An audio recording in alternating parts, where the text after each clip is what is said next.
prêt à être transporté dans l'intimité de la vie végétale, dans un voyage botanique intemporel? C'est un voyage que je vous propose par la lecture de la première et la dernière phrase d'un livre. La goutte de sève. Alors accrochez-vous pendant quelques minutes car vous pourriez ne pas regretter cette découverte. Connaissez-vous le livre intitulé La goutte de sève, Histoire intime de la vie végétale?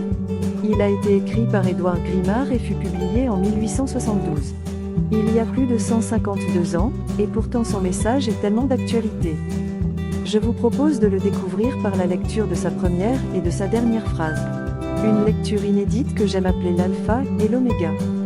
Lire la première et la dernière phrase d'un livre est un style de lecture inédit qui parfois révèle un message subliminal, indépendamment des mots qui les séparent.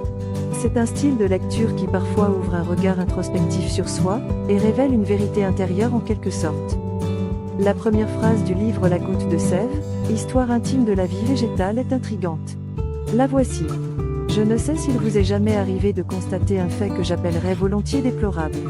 C'est que la science généralement répugne ou effraie. En revanche, la dernière phrase du livre est plus poétique et mélancolique. La vie localisée dans chaque organe s'éteint par degrés. Elle quitte d'abord la tête, puis descend de branche en branche, persiste quelque temps dans le tronc, se réfugie enfin dans les racines. Puis c'est tout. Et la pâle étincelle s'envole. Ces deux phrases ouvrent une réflexion vers un chemin intérieur.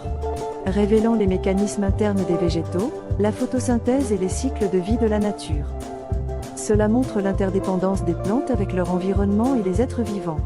Elles illustrent comment s'adapter et survivre. Ce sont deux phrases, lorsque lues l'une après l'autre, qui peuvent nous inviter à ouvrir un regard introspectif sur la vie que l'on mène.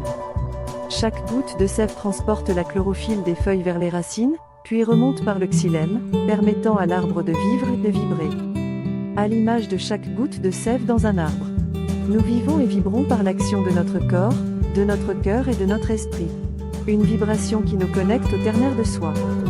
En conclusion, je vous invite à intérioriser la première et la dernière phrase du livre La goutte de sève, Histoire intime de la vie végétale d'Édouard Grimard.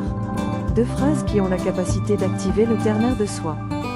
Et voici ces deux phrases l'une après l'autre. Je ne sais s'il vous est jamais arrivé de constater un fait que j'appellerais volontiers déplorable. C'est que la science généralement répugne ou effraie. La vie localisée dans chaque organe s'éteint par degrés. Elle quitte d'abord la tête, puis descend de branche en branche, persiste quelque temps dans le tronc, se réfugie enfin dans les racines. Puis c'est tout, et la pâle étincelle s'envole. Je vous laisse introspecter sur le message que ces deux phrases peuvent éveiller en vous. Portez-vous bien. Et surtout, soyez zen et relax. N'hésitez pas à vous abonner au blog SRPST par le lien dans la description de cette vidéo pour recevoir une newsletter inédite chaque samedi matin. Prenez soin de vous.